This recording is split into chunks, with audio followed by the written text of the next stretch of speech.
예, 오늘 이 시간에도 우리 하나님께서 또 함께 하시는 은혜가 저와 여러분 모두에게 있기를 주의 이름으로 축복합니다. 이제 지난 시간 동안에 우리 갈라디아서에 있는 말씀 1장부터 3장까지 함께 말씀을 나눴습니다. 특별히 갈라디아 지역에 있는 교회들은 이렇게 바울과 바나바에 의해서 이렇게 그 갈라디아 지역, 소아시아 지역에 복음을 전했고, 그 복음을 받은 사람들이 기뻐하며 즐거워하는 그런 은혜가 그들에게 있었습니다. 그래서 그 복음 안에서 그들이 즐거워하고 또 기뻐하고 감사하고, 그리고 정말 좋은 마음으로 이제 바울과 바나바가 1차 전도 여행을 마치고 안디옥으로 돌아와서 그 보고를 마쳤을 때에 그 안디옥 교회에 그 예루살렘에서 온 그 유대인으로서 기독교인이 된 사람들이 와서 이렇게 이의를 제기하죠. 여러분들이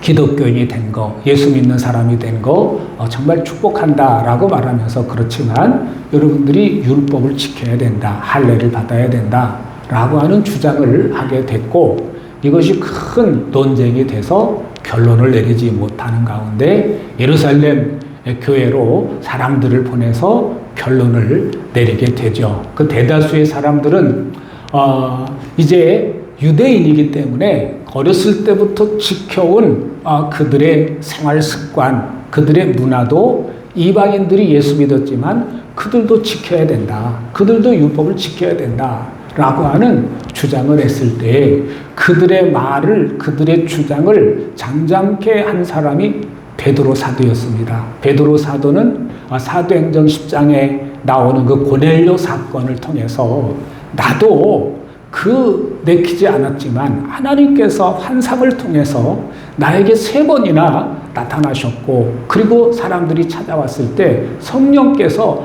가라고 하셔서 가서 보니까 내가 말씀을 전하는데 그들 가운데 성령이 임하셨는데, 우리가 그 하나님 앞에 엎드려 기도했을 때 또한 성령이 임했던 동일한 역사가 그들에게도 일어났다. 그런데 우리가 무슨 의미로, 무슨 의도로 하나님께서 열어놓은 것을 우리가 왜 우리도 지키지 못하는 것을 지키게 하려고 하느냐라고 말을 했을 때, 그렇게 강하게 주장을 했던 유대 그리스도인들이 잠잠하게 됐고, 그것을 정리해서 야고보, 예수님의 젖동생인 야고보가 정리를 하게 돼서 다만 몇 가지만 지키도록 하자. 그래서 그 중에 하나가 피체 음식을 먹지 말게 하자. 가축을 잡아서 먹을 때 피체 먹지 말게 하자. 그거 몇 가지만 지키게 하자. 그래서 그들이 합의를 보았어요. 그런데 그들이 잠잠해졌지만 그 자리에서는 잠잠했지만 그들의 마음까지 바뀐 것은 아닌 것 같습니다. 결국 그들이 그 사도들의 그러한 그 추천을 받아가지고 그 추천장을 들고 이것저것 바울과 바나바를 통해서 세워진 교회들을 찾아다니면서 당신들이 예수 믿게 된 것 참 축하한다. 그렇지만 당신들도 율법을 지켜야 된다. 그 대표적인 것이 할례였던 것이죠. 할례를 말하는 것은 그 할례만을 말하는 게 아니라 그 율법 전체를 대표하는 그 상징적인 부분이 할례인 것이에요. 그래서 결국 할례를 받아야 된다라고 하는 말은 율법을 당신들도 지켜야 된다라는 그러한 이야기였습니다. 그런데 이 갈라디아 지역에 있는 교회들이 정말 아쉽게도 그 복음 안에서 즐거워하고 기뻐하던 것이, 그래, 뭔가 우리를 해야 된다, 지켜야 된다. 그래서 오늘 10절의 말씀에 나오는 것처럼 날과 달과 절기를 지키는 그들의 말에, 거짓 교사들의 선동에 의해서 날과 달과 절기를 지키는 그런 결과가 나왔습니다. 그러니까 정말 이 1장부터 3장까지의 내용 전체가 이 갈라디아 교회 성도들을 설득시키면서 3장 마지막 부분에 말씀하고 있는 게 당신들이 상속자다. 상속자. 라는 그러한 이야기로 지난주에 결론을 맺었습니다. 그래서 오늘 이제 표준 세번역 말씀으로 다시 말씀을 읽어보면 내용이 이렇습니다. 내가 또 말합니다.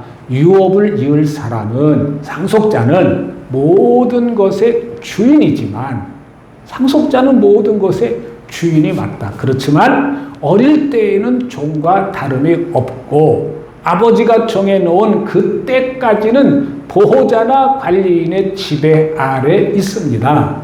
이 이야기는 그 당시에 그 시대에 살았던 사람들은 다 이야기를 하면 알아듣는 얘기예요. 알아듣는 이야기. 그게 무슨 얘기냐? 당시 로마 사람들은 이렇게 대부분 여유가 있게 살고 물려줄 재산이 있는 사람들. 그러니까 우리나라로 말하면 이제 양반네들 뭐 그런 거겠죠. 재산이 있는 사람들은 자녀들을 기를 때 아들들을 15살 때까지는 그냥 가정 안에서 엄마, 아빠 밑에서 그냥 자유롭게 성장하다가 15살이 되면은 후견인을 두는 거예요. 후견을. 가르칠 교사를 두는 겁니다. 조선시대에, 우리나라 조선시대에 왕이 그 아들을 낳고 세자를 책봉하게 되면 그때부터 누구를 둡니까? 세자를 책봉하면은 그 세자가 왕으로서의 그 역할을 잘 감당하기 위해서 가르칠 스승을 정합니다. 그래서 그 왕으로서 아직 왕이 될 사람이지 아직 왕이 된 것은 아니죠. 그래서 그 세자로서의 합당한 교육을 시킬 사람을 왕이 그 신하 중에 한 사람 시켜서 당신이 내가 그 세자를 책임지고 교육시켜라. 그래서 그 세자는 앞으로 왕이 될 사람이지만 그 스승 밑에서 훈련을 받고 교육을 받고 그런 제도가 있죠. 마치 로마 시대에 바로 그런 제도가 있어서 25살 때까지는 한 10년 동안을 그 스승 밑에서 그 감독 밑에서 그 후견인 밑에서 교육을 받는 거예요. 그 교육을 받을 때에는 자기가 상속자임에도 불구하고 그 권리를 누리지 못하고 철저하게 그 교육을 받고 때가 됐을 때 그 아버지가 정해놓은 때가 되면은 이제는 교육 끝. 그때부터 이 아버지의 상속자로서의 그 역할을 감당하게 된다라는 그런 실제 있었던 이야기를 하면서 지금 이 율법이 바로 그런 것과 같다. 3절 말씀에 이와 같이 우리도 어릴 때에는 세상의 유치한 교훈 아래서 종노릇을 하였습니다. 그래서 세상의 유치한 교훈을 뭘 말하는 거죠?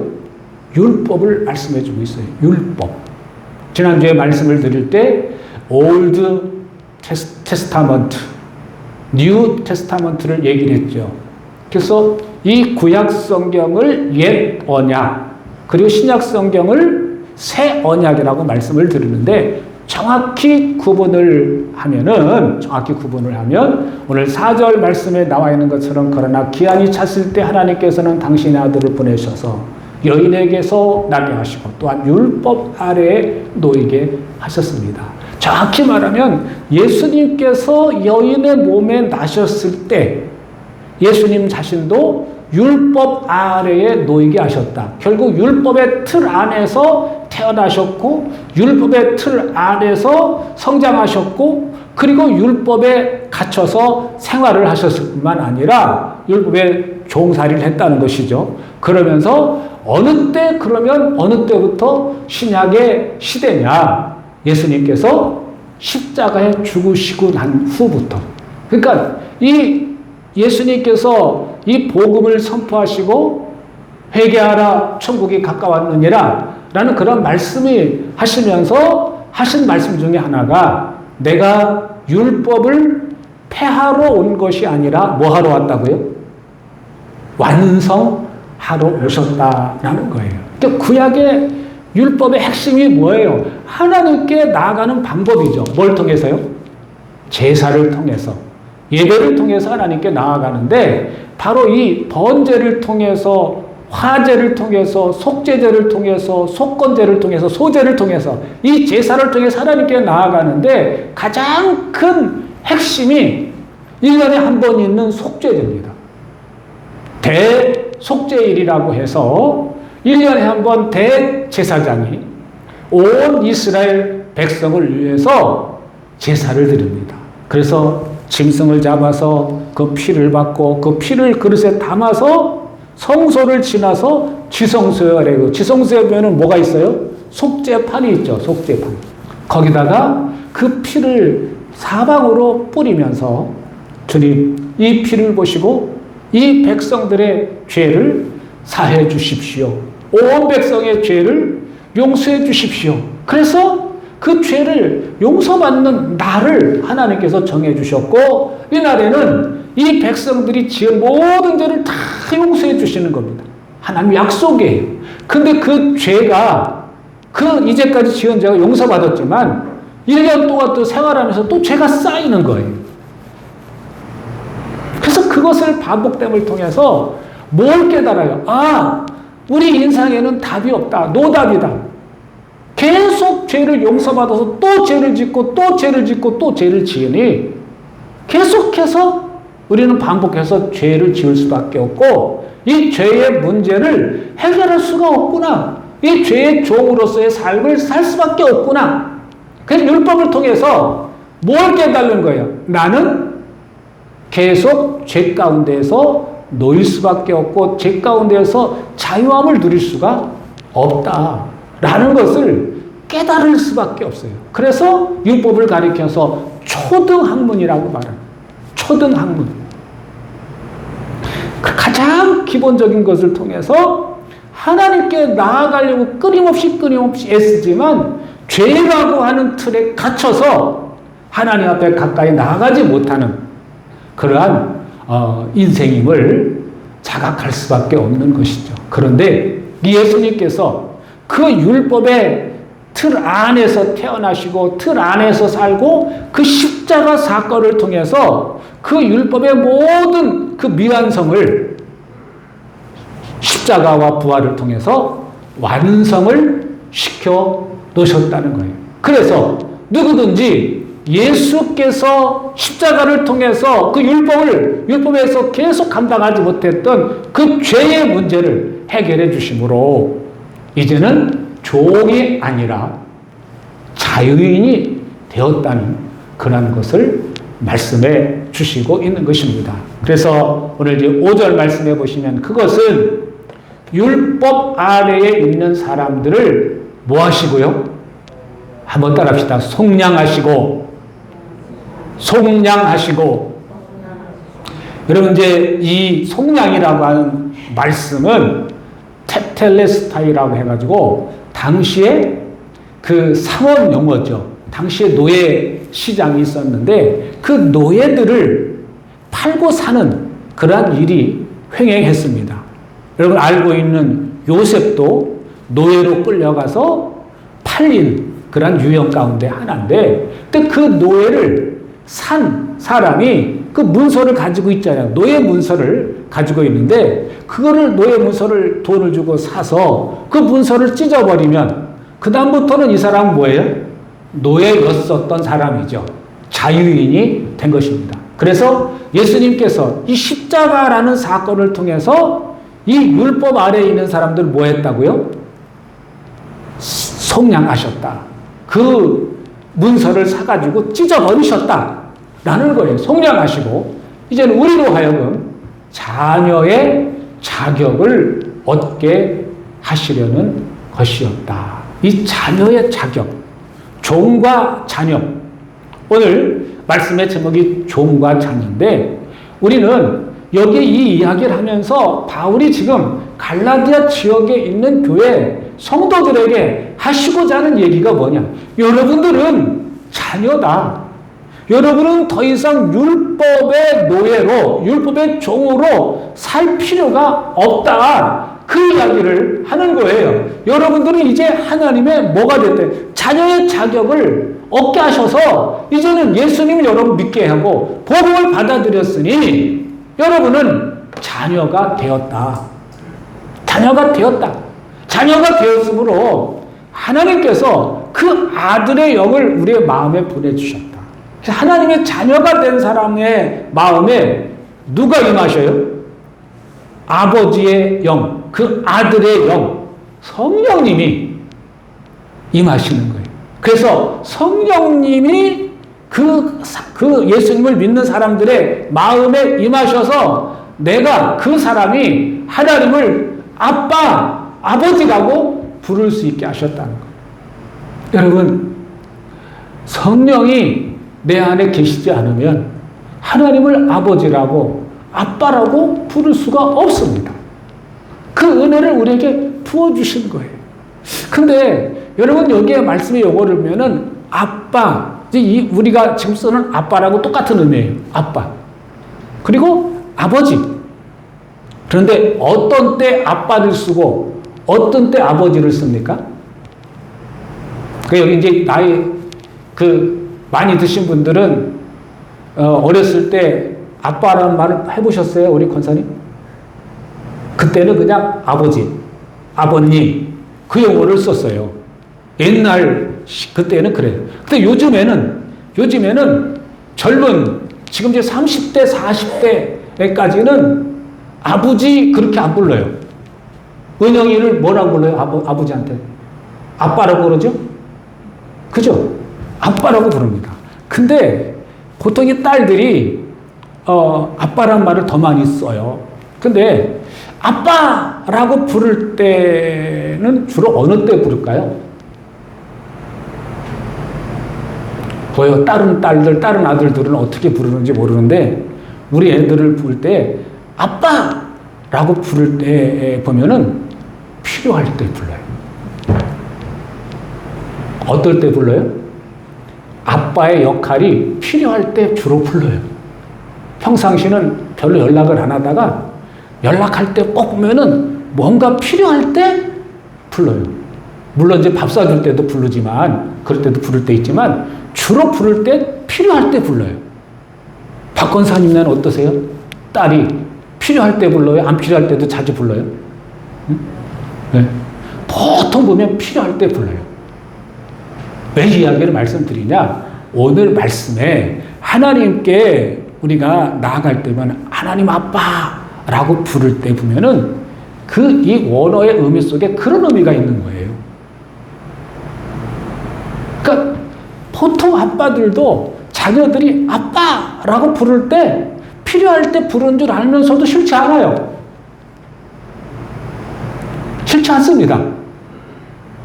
불러주는 게 좋아요. 그런데 오늘 필요할 때 부르지만 우리 하늘 아버지께서 우리가 필요할 때 부르지만 야, 너 지난번에도 나 필요할 때 부르더니 꼭 필요할 때만 부르냐? 그렇게 말씀하시지 않는다는 거예요. 내가 언제든지 하나님 아버지의 역할이 필요할 때 하나님 앞에 나아가면 내가 하나님 아빠라고 하는 부르는 사람은 이제 나이 드신 분들은 별로 없어요. 그런데 내가 기도하는 가운데 예배하는 가운데 그 아빠의 의미, 아버지의 의미를 정확히 이해하고 아는 분들은 하나님을 친밀하게 생각하는 것이죠. 그래서 아빠, 아버지라고 부르는 거예요. 여러분들은 하나님을 표현할 때, 기도하실 때 주로 어떤 말을 많이 쓰십니까? 아빠라고 한번 써보신 분, 하나님 아빠 그러고 써보신 분. 네. 오늘부터 써보시기 바랍니다. 이렇게 성경에서 그렇게 부를 수 있게 하셨다고 그러잖아요. 하나님이 뭘 느껴지시고는, 전지전능하시고, 그렇게부터 기도하실 거예요. 멀리 계신 하나님. 그러나, 가까이 계신 하나님으로 여러분들이 깨달아지고 느껴질 때, 아빠라고 부를 수 있는 겁니다. 아빠. 그러니까 그만큼, 아버지라고 부를 수 있게 하셨다는 거예요. 친밀한 관계로 할 수 있도록 그 길을 열어주셨다는 이야기가 오늘 본문에 있는 말씀이에요. 그런데 오늘 7절에 보니까 그러므로 여러분 각자는 이렇게 종이 아니라 자녀입니다. 여러분 정확히 이해하셔야 됩니다. 여러분은 더 이상 율법 아래 놓인 사람이 아닙니다. 여러분 더 이상 율법의 종이 아닙니다. 여러분이 이제 복음을 받아들였고 예수님 믿었기 때문에 여러분은 이제 하나님 자녀입니다. 하나님을 아빠, 아버지라고 부를 수 있는 은혜를 하나님께서 거저 주셨습니다. 이건 여러분들이 잘나서요, 여러분들이 똑똑해서요, 여러분들이 어떤 헌신을 해서요, 여러분들이 어떤 충성을 해가지고 그렇게 부를 수 있는 자격을 준 것이 아니라 무료로, 공짜로. 여러분, 우리가 살고 있는 세상은 공짜가 없어요. 공짜 없습니다. 땀 흘리고 수고해야 됩니다. 그게 이 세상에 사는 원리고 법칙입니다. 수고해야 대가를 얻습니다. 그런데 하나님께서 우리에게 베풀어 주신 그 은혜는 값이 없어요. 공짜예요. 여러분, 우리가 이 땅에 사는 동안도 가장 중요한 게 뭐예요? 가장 중요한 거는 우리가 생각할 때 돈, 명예, 권세 이런 걸 생각할지 모르지만 가장 중요한 거, 단 5분만 그게 없어도 죽는 거. 맞아요. 공기예요. 근데요, 내 몸이 아주 쇠약해져서 숨조차도 제대로 쉬지 못할 때는 병원에서 그 공기를 압축해가지고 여기다 마스크를 껴줘요. 산소 마스크. 근데 그 산소 마스크 값이, 그 산소를 공급해주는 그 값이 병원에서는 엄청난 대가를 지불해야 돼요. 그런데 우리가 건강할 때 보면은 그 공기 5분만 그 산소를 내가 공급을 못 받아도 뇌사 상태가 되는데 그거 다 공짜예요. 하나님께서 그걸 우리에게 공급해 주시는 겁니다. 그런 거 하나하나 생각하시면 하나님께서 우리에게 베풀어 주시는 그 은혜는 우리가 육신의 삶을 살 때뿐 아니라 우리의 삶 자체가 기쁨으로, 즐거움으로 살 수 있도록 인도해 주시는 거예요. 우리가 이 땅에 사는 동안 율법의 틀 안에서 갇혀있는 종으로 타는 그런 삶에서 해방시켜 주시기 위해서 예수님 오셨고, 그 예수님께서 그 문제를 해결해 주셔서 이제는 우리가 하나님을 아빠라고 불러요. 하나님을 아버지라고 불러요. 우리는 이제는 더 이상 율법에 갇혀있는 종이 아니라 자녀라고 하는 그 사실을 꼭 가슴에 기억하실 수 있기를 바랍니다. 그래서 오늘 여기에 말씀해 자녀이면 하나님께서 세워주신 상속자라는 거예요. 자녀이면 상속자인 거예요. 우리가 전에는 율법의 틀 안에서 갇혀있는 종살이었지만 이제는 우리는 상속자로서의 삶을 살아야 된다는 거예요. 여러분, 우리가 예수를 믿게 되면은 그 믿는 순간 하나님의 자녀가 된다고 그랬어요. 근데 그 자녀에는 두 가지 의미가 있어요. 한 예수 믿으면 영적 갓난아이가 되죠. 그죠? 그래서 영적 갓난아이가 되면 갓난아이가 육적인 갓난아이가 태어나면은 바로 건강해지는 것이 아니라 그 어미로부터, 엄마로부터 계속 영양을 공급받아야 성장을 하게 되고, 그리고 이제는 어느 정도 성장하게 되면은 어른으로 성장해서 또 어른의 역할을 감당하게 됩니다. 근데 이 상속자에게는 두 가지 의미가 다 있어요. 우리 예수 믿게 되면 영적으로는 어린아이예요. 그 거듭난 거예요. 거듭난 거예요. 영어로 말하면 born again, 다시 태어난 거예요. 하나님의 자녀로 다시 태어났습니다. 그래서 그 어린아이라는 의미도 있지만 상속자라고, 자녀라고 하는 의미도 같이 동시에 있습니다. 우리는 영적으로 어린아이면서도 동시에 상속자의 자격이 있는 그런 사람이다 라는 것을 말씀해 줍니다. 그래서 우리는 더 이상 종이 아니고 뭐다? 상속자다. 상속자다. 그 이야기를 하는데 오늘 이제 8절로 11절까지의 말씀을 보면 이렇게 이야기합니다. 그런데 전에는 여러분이 하나님을 알지 못해서 본디 하나님이 아닌 것들에게 좀 노릇하였다. 여러분들이 하나님 몰라가지고 하나님이 아닌 것들에 갖가지 우상들을 섬기면서 살았다. 그렇게 살았다. 그렇지만 지금은 여러분이 하나님을 알 뿐 아니라 하나님께서 여러분을 알아주셨습니다. 여러분들이 이제는 하나님을 알았고 하나님께서 여러분들을 알아주셨다. 여러분들에게 찾아와 주셨다. 그 얘기예요. 그런데 어찌하여 그 무력하고 천하고 유치한 교훈으로 되돌아가서 또다시 그것들에게 좀 노릇하려고 합니까? 아니, 여러분들이 이미 하나님의 자녀가 되었고 그리고 여러분은 이제 하나님을 아빠, 아버지라고 부르게 되었는데 또 거기다가 다시 옛날로 돌아가서 그 율법의 종로로 타려고 그러냐. 그 이야기를 하고 있습니다. 여러분이 날과 달과 계절과 해를 지키고 있습니다. 이미 거짓 교사들의 말에 넘어가서 그렇지 이런 걸 지켜야지. 그래서 우리는요 신앙생활 하다 보면 이런 것에 빠지는 경우가 종종 있습니다. 그래서 기도할 때도 하나님 내가 하나님 앞에 얼마나 헌신했는데요. 내가 이렇게 하는 열심을 냈는데요. 나를 이렇게 드시면 안 됩니다. 이런 기도하는 사람도 있어요. 그거 아니에요. 내가 뭐 한 것 때문에 하나님께서 나를 자녀 삼아 주셨어요? 아닌 거예요. 내가 헌신했기 때문에, 내가 충성했기 때문에, 그래서 하나님께서 나에게 은혜를 주시고, 내가 뭐 주시고, 그러면은 그게 정도로 타는 거예요. 그게 율법에 갇혀있는 삶인 거예요. 현대판 율법에 갇혀있는 삶인 것입니다. 그게 아니라, 그것 때문이 아니라, 하나님 내게 은혜 주셔서, 나를 참아주셨으니까 하나님 아빠 언제든지 필요할 때 기도할 수 있는 언제든지 하나님의 이름 부를 수 있는 은혜 주셨으니 내가 감사해서 그 은혜 가운데 누리면서 내가 일하는 것이죠. 헌신하고 충성하고 봉사하는 것이죠. 여러분 은혜 가운데에서 헌신하고 충성하고 봉사하는 것은요 누가 알아주지 않아도 섭섭하지 않아요. 누가 한마디 칭찬 안 해줘도 주님이 보고 계시지. 주님 나 알죠? 주님 내가 이렇게 하는 게요. 주님이 너무 좋아서 내가 이거 하고 저거 하고 그래요. 감사해요. 주님 사랑해요. 그러면서 힘들지 않아요. 땀을 흘리지만 수고하지만 안 힘들어요. 여러분 아무리 힘든 일을 해도요. 내 마음이 즐거우면은 몸은 힘들지 모르지만 안이 힘들어요.